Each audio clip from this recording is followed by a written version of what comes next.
Allora, detto questo, Presidente, che cosa c'entra e quindi come va a innescarsi l'attività di Veneto Sviluppo con quella di Solidarietà Veneto Sì. e viceversa? Sì.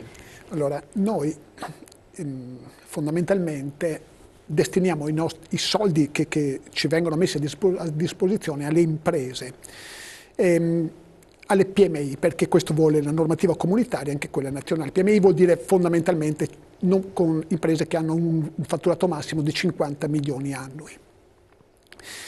Ora, nelle nostre più recenti iniziative abbiamo avuto una particolare attenzione al capitale delle imprese, cioè al rafforzamento delle imprese, quindi noi tecnicamente lo chiamiamo equity, ma più a mettere soldi nel capitale, a rafforzare questo parametro fondamentale per le imprese.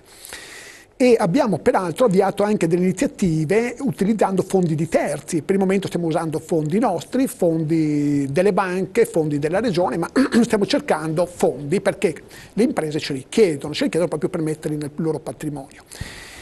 Una delle iniziative più recenti, tanto per fare un esempio, ha riguardato un'iniziativa con il Friuli. La società, la finanziaria regionale del Friuli, che si chiama Friulia, assieme a Veneto Sviluppo, entrambi abbiamo costituito una società che si chiama tecnicamente SGR, Società di Gestione del Risparmio, che sta raccogliendo fondi con che obiettivo? Per investirli in imprese del territorio di medie dimensioni. Noi vogliamo che queste imprese, spesso imprese molto belle, permangano nel territorio. Abbiamo assistito, e questa è una constatazione fatta anche dai friulani, che le più belle imprese del nostro territorio oggi sono nell'obiettivo dei grandi fondi esteri, delle grandi multinazionali, con un rischio molto concreto, che è quello che queste società vengano acquisite da questi soggetti. E inizialmente sarà la direzione a spostarsi magari in Olanda, in Giappone, in Cina. In seconda battuta avremo sicuramente una ripercussione anche nelle attività di produzione. Ecco, questa iniziativa l'abbiamo avviata e necessitiamo in questo senso di fondi, abbiamo avuto grandi adesioni, stiamo parlando anche in questo senso con il fondo pensioni che oggi, bisogna questo dirlo, è sicuramente l'ente che ha maggiori disponibilità, maggiore capacità di sostenere questo tipo di iniziative. Prima diceva il dottor Stefan che i fondi pensione possono destinare una percentuale delle loro disponibilità all'impresa e quindi possono farlo attraverso istituzioni come Veneto Sviluppo, e questo è un po' il nostro obiettivo. Devo dire anche un'altra cosa, che su un altro progetto, qui mi permetto di dirlo perché è già avvenuto questo, che abbiamo intitolato Hydrobond, che riguardava il finanziamento delle imprese del settore idrico che gestiscono gli acquedotti. Sì. Ecco, 8 società del Veneto che fanno capo a circa 3 milioni di abitanti sono state assistite da Veneto Sviluppo inizialmente e nella parte finale nella messa a punto di un'emissione di titoli, di bond, di mini bond, che hanno portato alla fine a ottenere dalla BEI e più altri soggetti 150 milioni. Tra questi altri soggetti è intervenuto anche il fondo pensioni.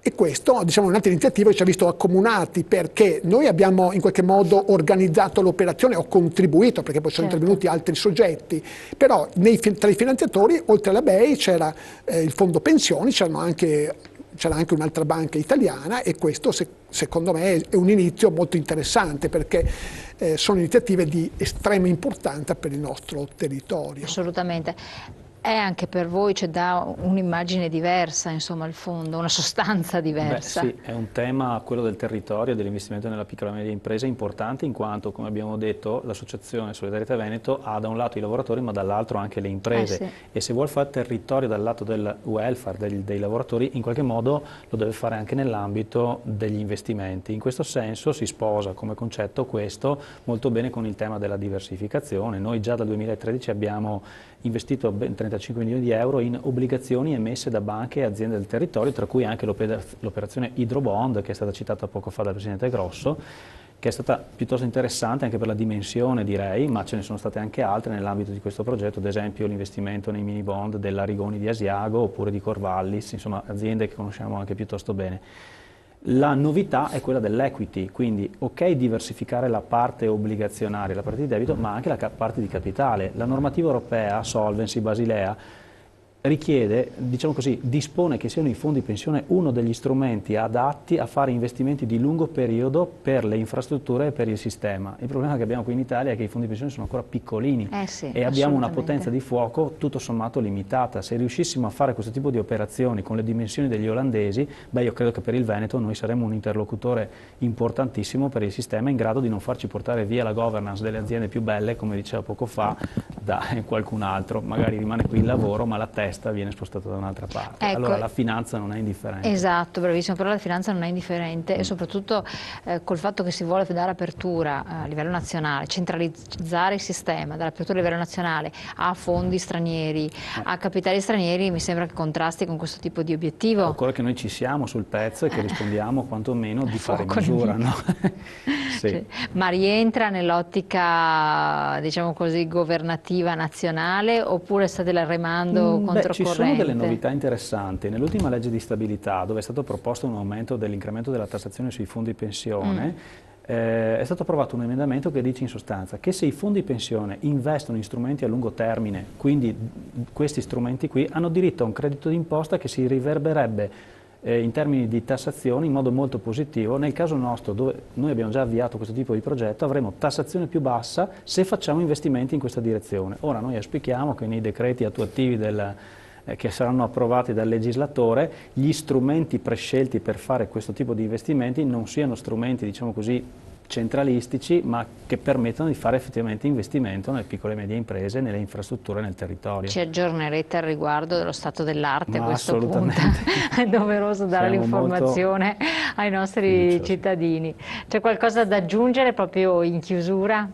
Qualche prossima iniziativa, qualche cambiamento importante? Sì, adesso anche qui entro da una piccola motivazione, spiegazione tecnica. Il budget della Comunità Europea è un budget che dura 7 anni e guarda caso parte dal 2015 diciamo, perché il 2014 era un anno un po' di inizio, ma è il 2015 che è l'anno chiave.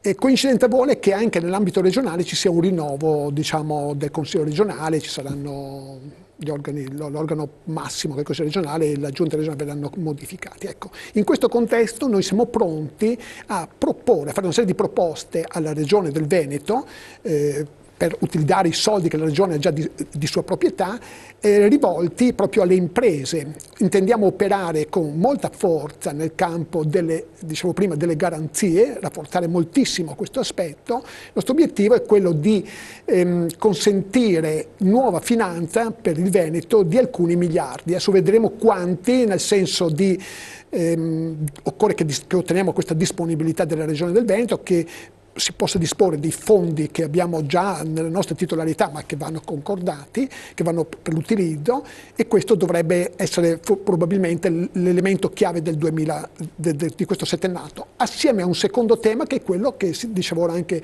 dottor Stefan, che è quello degli investimenti partecipativi, li chiamiamo noi, perché tanto per dire, vediamo che questi investimenti che sono numericamente molto più ridotti, prima parlavo di finanziamenti e interventi di garanzie che per esempio oggi, l'anno scorso abbiamo fatto circa 6.000 operazioni. Gli investimenti partecipativi sono un numero molto più ridotto, se ne fa 1 o 2 al mese, però per dare un esempio, un investimento qui a pochi passi dalla zona dove ci troviamo, Fonderie Zen, abbiamo rivitalizzato un ramo d'azienda di un gruppo che era ormai collassato, nel senso che era un'investizione straordinaria, e abbiamo recuperato più di 100 persone che stanno oggi lavorando in questa fonderia ed è ritornata in equilibrio, sta andando bene. Questo, esatto, quindi è una realtà qui vicino, ma possiamo anche citarne altre di questo tipo, sempre nel territorio qui circostante. Questo è stato un passo che riteniamo di esempio, noi li abbiamo chiamate restart-up, nel senso che l'azienda precedente, il gruppo era praticamente morto, ma siamo ripartiti con la parte buona e salvando un'occupazione, nel caso specifico sono più di 100 dipendenti, e con un prodotto che è strategico, perché non solo è importante salvare l'occupazione, ma anche quella conoscenza, quel prodotto, in questo caso la produzione di ghisa sferoidale, una ghisa particolare molto importante, che loro sono capaci di fare, e avessero chiuso probabilmente avremmo perso anche per il territorio un prodotto che era per noi fondamentale, avremmo dovuto probabilmente chiederlo, importarlo da chissà quale parte del mondo. Chiarissimo, beh, bene, insomma a questo punto buon lavoro, che avremo modo ancora di aggiornare sugli sviluppi futuri. Grazie anche a lei di essere stato qui con noi e a voi telespettatori di averci seguito. E naturalmente la possibilità di averne ulteriori informazioni ci sono sempre, guardate sul web il sito di Veneto Sviluppo e di Solidarietà Veneto, dove potrete trovare tutte le informazioni e anche naturalmente i contatti utili per avere ulteriori delucidazioni nei casi specifici di cui siete interessati o partecipi. Grazie ancora, buon proseguimento, vi aspetto questa sera alle ore 21, parleremo di imprese, di banche, di territorio, di malesseri che purtroppo esistono nel nostro paese, quindi anche di finanziamenti che non vengono ai noi concessi e non solo. Grazie, buon proseguimento.